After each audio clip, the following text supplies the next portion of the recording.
welcome back to my channel. I'm so happy to see you come back, and I'm also happy to see a couple new faces. If you're not already a part of this tight-knit community, be sure to hit that subscribe button and that ring bell notification so you'll be notified as to when I upload a new video. Alright, without any further ado, let's just jump into today's video. So in today's video, I bring to you the third and final debate between Paulette Jordan and Lieutenant Governor Brad Little. I picked out the most important issues I thought that you as a voter should know in an attempt to help you guys make a decision. Considering how long the debate was, I'm only going to be picking a couple of subjects that I already haven't picked in my two previous videos, and I hope you guys enjoy. I've traveled all across the state and met with you over the last 10 months, and every story that I've heard is a heartening story, but one that I've often heard is, I've never had a politician come to my community and listen to my stories, listen to my experience. And here I am, Idaho. Thank you for sharing your stories and your experiences. I hear all of you, and I'm with you, and this is why I'm running for governor. Thank you. Lieutenant Governor Brad Little. Well, thank you, Dee and panel. Thank you, KTVB. This weekend, Teresa and I finished our 3,000-mile bus tour with other candidates around the state of Idaho, and we heard loud and clear from one end of the state to the other about the enthusiasm for this election coming out. And I want everybody to participate in this incredible opportunity we have in our democratic republic. As I have traveled Idaho, whether it was as a rancher in agriculture, whether it was in leadership statewide in business, in education, philanthropy, or whether it was I served in the Senate as lieutenant governor, where I went up and down the length of this great state, what I want for my family is what I believe most people all over the state of Idaho want. They want the best possible opportunity to thrive. My experience in all of those fields is what makes me anxious to want to have this opportunity to serve you as your governor. Thank you. We've talked a lot about Prop 2. It leads us into a discussion of the larger issues around health care. And so, Ms. Jordan, I would like to ask you, you've come out strongly in favor of Medicaid expansion, but in the course of discussing health care, you said something intriguing during the campaign. You said you're going to deconstruct and do something nobody else has been willing to do, and that you're talking to Democrats on the national scene about this. And so would you share with us tonight what you're planning to do that has never been done before? Well, what we do right now is we overspend. We waste taxpayer monies on health care that doesn't work for anyone in this state.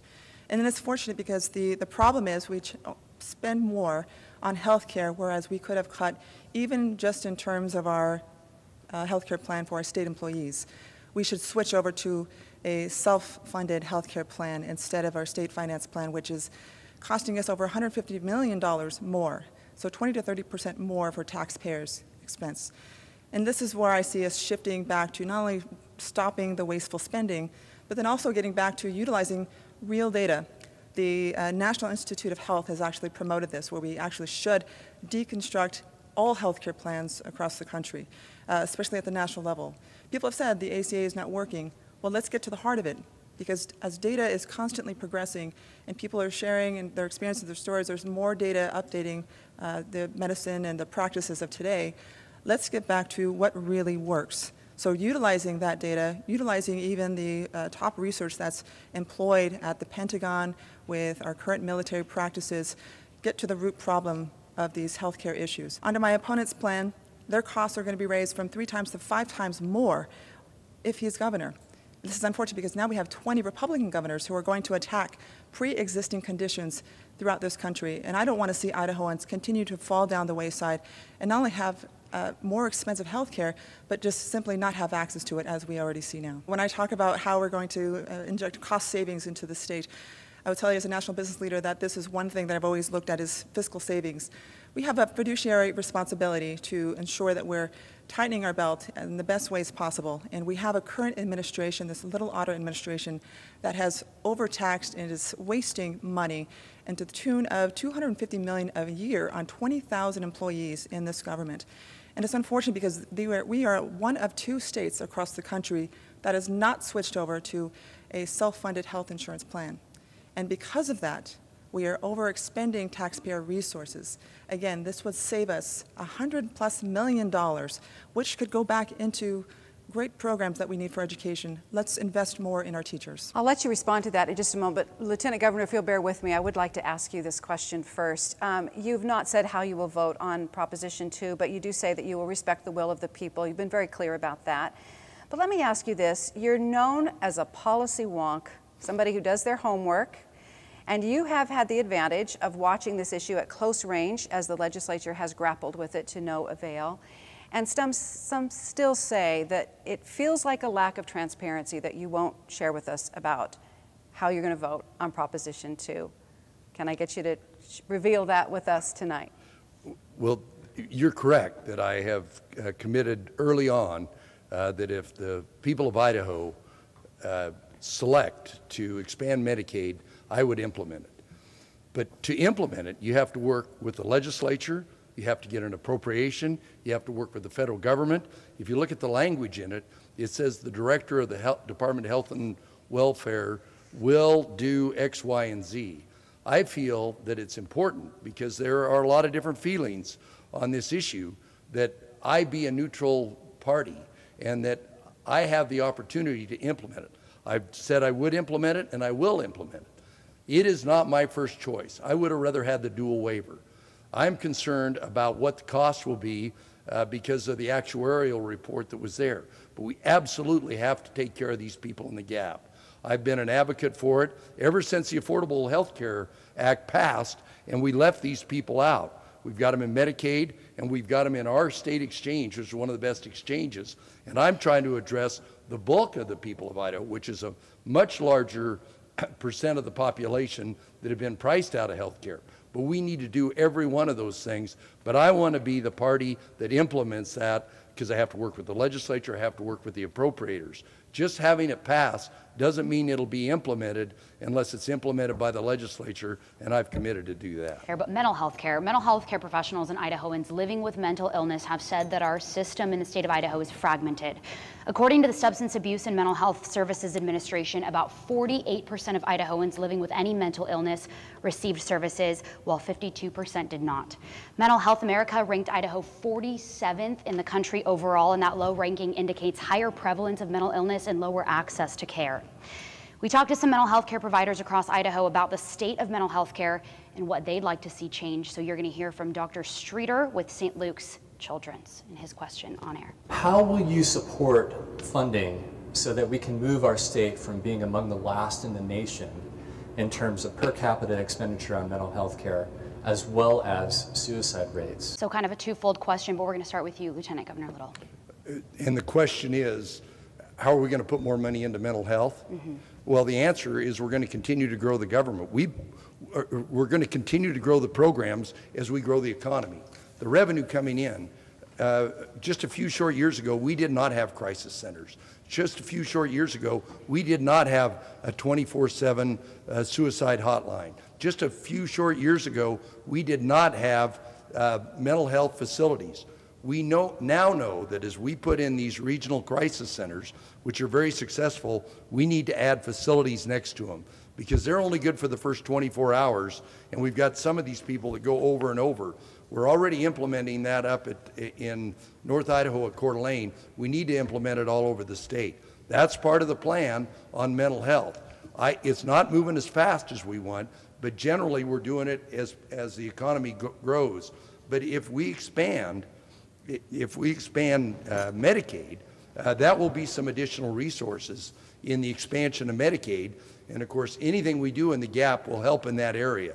But we've got more work to do there. We've also got to do work on substance abuse and opioid. The connectivity between those two issues is part of our problem in corrections, in our justice system. We have to do all of that in a strategic manner going forward to where it works for all Idahoans. Right now, most of the care people get is after they've committed a crime when they go into the drug court or the veterans court, which is a great program, but the problem is they've got to commit a crime when they get in there. We need to do better. Ms. Jordan. Well, my opponent, Mr. Little, is once again too little too late. When it comes to mental health here in Idaho, I come from a community that is plagued by the lack of services, especially when it comes down to those who are impacted by PTSD and youth suicide rates.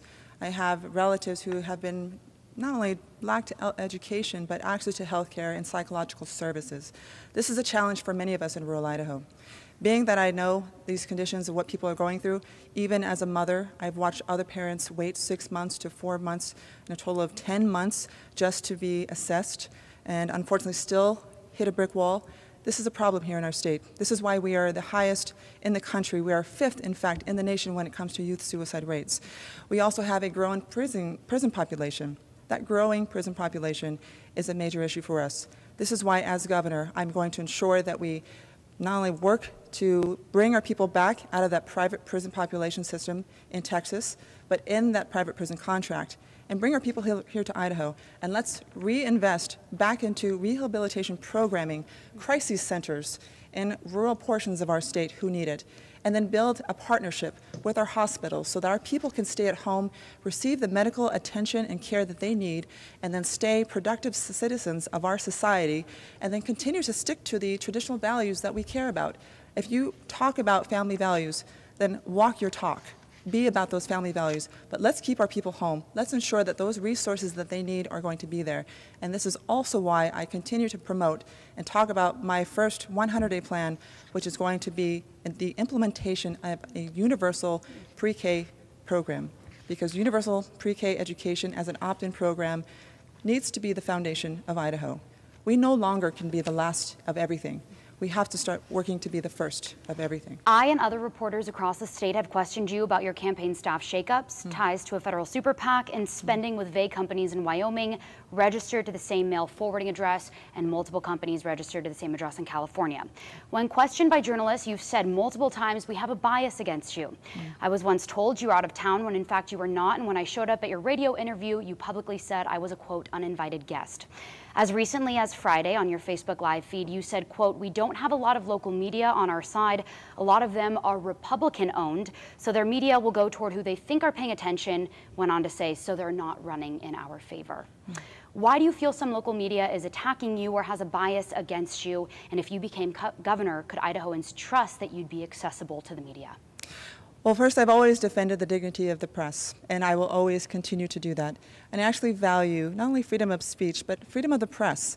I always implore that people understand that everyone has to do their own research. This is why I think it's important for us to ensure that we invest in education, invest in critical thinking, because I want people to think independently for themselves.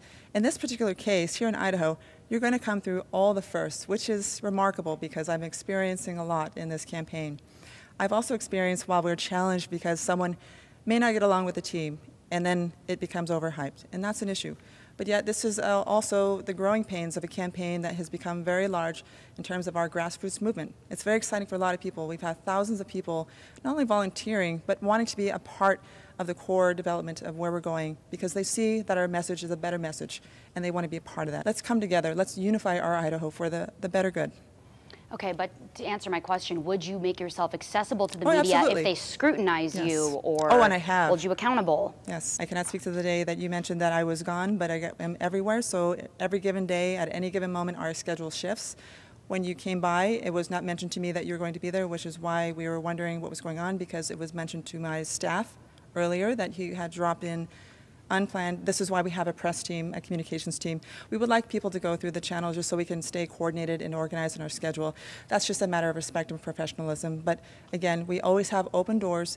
Everyone and anyone is allowed to come through at any point in time, because at this point, we have a week left. We just tell people we're here and we will drop our schedule to ensure that we make sure that the people understand where we're going and that we are completely transparent at every single step of the way. Lieutenant Governor Little, you have a number of contributions from Idahoans that are in small dollar amounts, but you also have a lot of contributions from PACs, political action committees, and also people with corporate interests, including $5,000 from Monsanto, $5,000 from Simplot, $1,000 from Allstate Insurance, $1,000 from pharmaceutical company Eli Lilly. The list goes on. How do we know when if you get elected and you're considering legislation, that you will represent the interests of everyday Idahoans as opposed to the corporations and the PACs who have helped fund your campaign?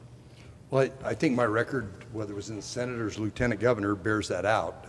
I have one constituent, and that's how do we create the best possible opportunities for us, for our kids and our grandkids to thrive here.